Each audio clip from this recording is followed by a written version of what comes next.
Have you ever wondered what makes the Gospel of Matthew so unique? It's not just another story about Jesus. It's a carefully crafted masterpiece designed to answer one of the biggest questions in Jewish history. Has God kept his promises to Israel?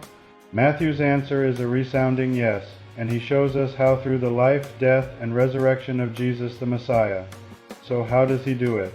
Right from the very first verse, Matthew hits us with a powerful statement. He calls Jesus the son of David and the son of Abraham.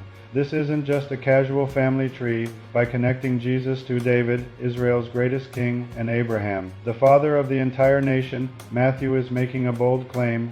Jesus is the long-awaited king, the Messiah who will bring Israel's story to its ultimate fulfillment. He is the one who will bring the reign of heaven to earth. Think about the story of Israel. It's filled with iconic moments and figures. Matthew brilliantly shows Jesus reliving this story. He goes down into the Jordan River for his baptism, echoing Israel's crossing into the Promised Land. He faces temptation in the wilderness for 40 days, just as Israel wandered for 40 years. He gathers 12 disciples, representing the 12 tribes of a new, restored Israel. And just like Moses, who ascended Mount Sinai to receive the law, Jesus ascends a mountain to deliver his famous Sermon on the Mount, a new and transformative teaching for his people. This parallel to Moses is a key theme Matthew deliberately structures his book around 5 major speeches given by Jesus. Each of these sections ends with a similar phrase, like when Jesus had finished saying these things. Why 5? Because it mirrors the 5 books of the Torah, the foundational scriptures given through Moses. Matthew is presenting Jesus as a new and greater Moses, one who doesn't just deliver the law but embodies it and fulfills it perfectly. Let's quickly walk through these 5 major sections. The first is the Sermon on the Mount, found in chapters 5 through 7. Here, Jesus lays out the ethics of his kingdom, what it looks like to live as a citizen of heaven on earth. He flips conventional wisdom on its head with the Beatitudes, calling the poor in spirit and the meek blessed. He calls his followers to be salt and light and challenges them to a righteousness that goes deeper than just outward actions, touching the very heart. The second major speech comes in chapter 10.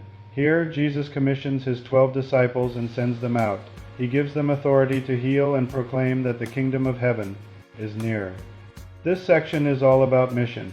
Jesus is expanding his ministry through his followers, preparing them for the challenges they will face as they carry his message to the world.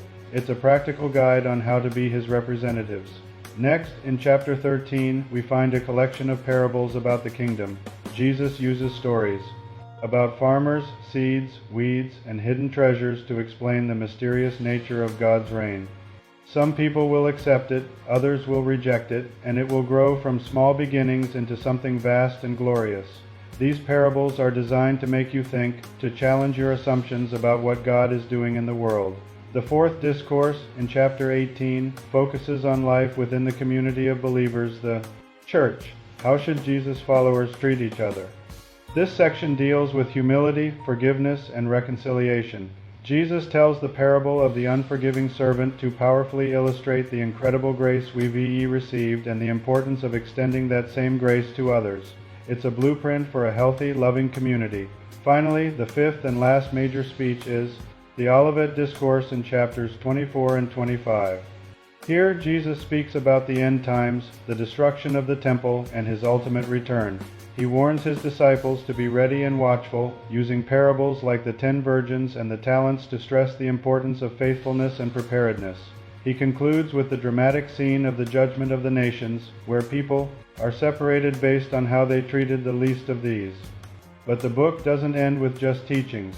It moves toward the ultimate climax of Israel's story and indeed all of human history.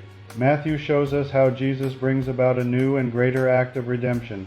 Think back to the Exodus, where Israel was saved from slavery in Egypt. That story centered around a Passover meal. Matthew draws a direct parallel. Jesus celebrates a final Passover meal with his disciples, but he redefines it. The bread is his body, and the wine is his blood, shed for the forgiveness of sins. This new Passover leads to a new Exodus. Jesus gives his life on the cross, not just for Israel, but for the whole world. And then, in the ultimate victory, he is raised from the dead. This resurrection is the proof that he has conquered sin and death, launching the new creation. It's a beautiful full circle story. At the very beginning of the book, an angel tells Joseph to name the child Jesus, and he is also given the name Emmanuel, which means God with us. Matthew wants us to hold on to that promise, and how does he end the book? With Jesus giving the Great Commission to his disciples, sending them out to all nations. And what are his final parting words? And surely I am with you always, to the very end of the age. From beginning to end, Matthew's message is clear and powerful. The promise of God with us in the person of Jesus is not a temporary visit. It's an eternal reality. Through his life, teachings, death, and resurrection, Jesus the Messiah has fulfilled God's ancient promises and inaugurated the kingdom of heaven on earth. He is the new Moses, the true king, and the abiding presence of God with his people forever.